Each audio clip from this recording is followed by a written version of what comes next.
Welcome to the men's workshop. इस channel पे दी जाने वाली एडवाइस, बताए जाने वाले टैक्टिक्स और सिखाई जाने वाली स्ट्रैटेजीज सिर्फ और सिर्फ मर्द हजरात के लिए हैं। एडवाइस नंबर 1, गांव की लड़की पहली दफा की सेक्स अटेम्प्ट पर ही प्रेग्नेंट हो जाती है, लेकिन शहर की ड्रैगन्स 69 अटेम्प्ट्स के बावजूद भी प्रेग्नेंट नहीं हो पाती, क्योंकि इनकी फर्टिलिटी सालों से अल्कोहल, शीशा, कॉन्ट्रासेप्टिव पिल्स और एबॉर्शंस की नजर हो जाती है। खुद को इन ड्रैगन से बचाओ और शादी के लिए गांव और देहात की लड़की चुनो। नंबर 2, तुम्हें अपनी औरत का एक लॉयल्टी टेस्ट करना चाहिए। वो ये कि एक नया फोन नंबर लो, उससे ये मैसेज करो और पूछो, सुनो आज तुम क्या खाना चाहोगी। अगर वो रिप्लाई में ये वाला मैसेज कर दे, हु इज दिस, तो मेरे भाई उस पर से ध्यान हटा के अपने गोल्स पर फोकस करो। नंबर 3, मर्द कभी चीट नहीं करता, बल्कि मर्द अपने जेनेटिक सर्वाइवल के लिए अपनी नस्ल फैलाता है। चीट का लफ्ज सिर्फ औरतों के लिए था, बाद में इसे मर्दों से लिंक कर दिया गया। अगर तुम्हारे पास रिसोर्सेज हैं तो ज्यादा बीवियां रखने से मत डरो।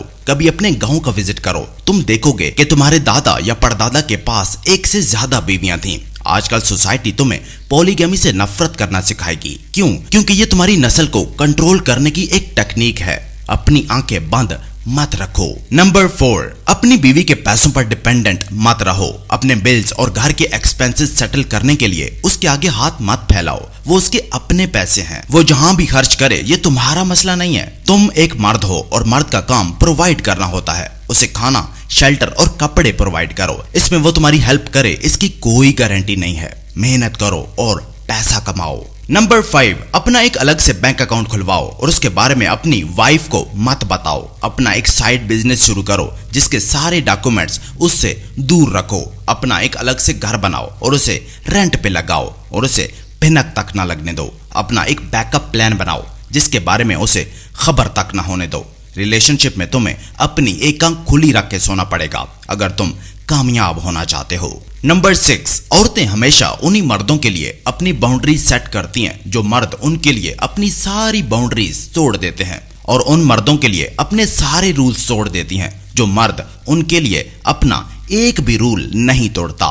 किसी भी औरत के लिए अपने रूल्स कभी मत तोड़ो। नंबर 7, मर्द लीडर पैदा किए गए हैं, औरतें फॉलोअर्स बनाई गई हैं। तुम एक मर्द हो, लीडर बनो, फॉलोअर मत बनो। औरतों को फॉलोअर्स नहीं, लीडर चाहिए। जब भी किसी लड़की को अप्रोच करो तो एक लीडर की तरह पूरे कॉन्फिडेंस से करो, देखना तुम उसे जीत जाओगे। लेकिन अगर तुमने उसे एक फॉलोअर की तरह अप्रोच किया, ऐसे कि कहीं तुम उसे खो ना दो, तो देखना तुम उसे खो ही बैठोगे। नंबर 8, एक मर्द को कभी अपने बच्चों से इमोशनली अटैच नहीं होना चाहिए। एक टीचर अपने स्टूडेंट से कभी इमोशनली अटैच नहीं होता। एक लीडर अपने फॉलोअर से कभी इमोशनली अटैच नहीं होता। एक मर्द जो अपने बच्चों से इमोशनली अटैच हो जाता है तो उसकी बीवी उन्हीं बच्चों को सामने रखते हुए उसे इमोशनली ब्लैकमेल करने लग जाती है। उससे वो सारे गलत फैसले करवा लेती है जो सिर्फ और सिर्फ उसके अपने मफाद में होते हैं। नंबर 9, अगर वो तुम्हें चीट करे, तुम्हें धोखा दे, तो उसे हमेशा के लिए छोड़ दो और दोबारा कभी भी उसे अपनी जिंदगी में वापस मत बुलाओ। वो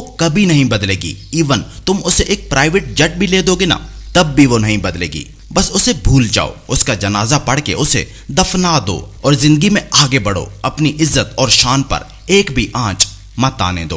और एडवाइस नंबर 10, अगर कोई मर्द दूसरी शादी करने का फैसला करता है तो उसके इस डिसीजन की रिस्पेक्ट करो। माएं अक्सर बच्चों को उनके बाप की दूसरी वाइफ से नफरत करना ही सिखाती हैं, जो बाद में उनके लिए खराब नताइज लेकर आता है। तुम अपने आसपास देख सकते हो, जो बच्चे अपनी स्टेप मदर से नफरत करते हैं उनके साथ आगे चल के क्या होता है।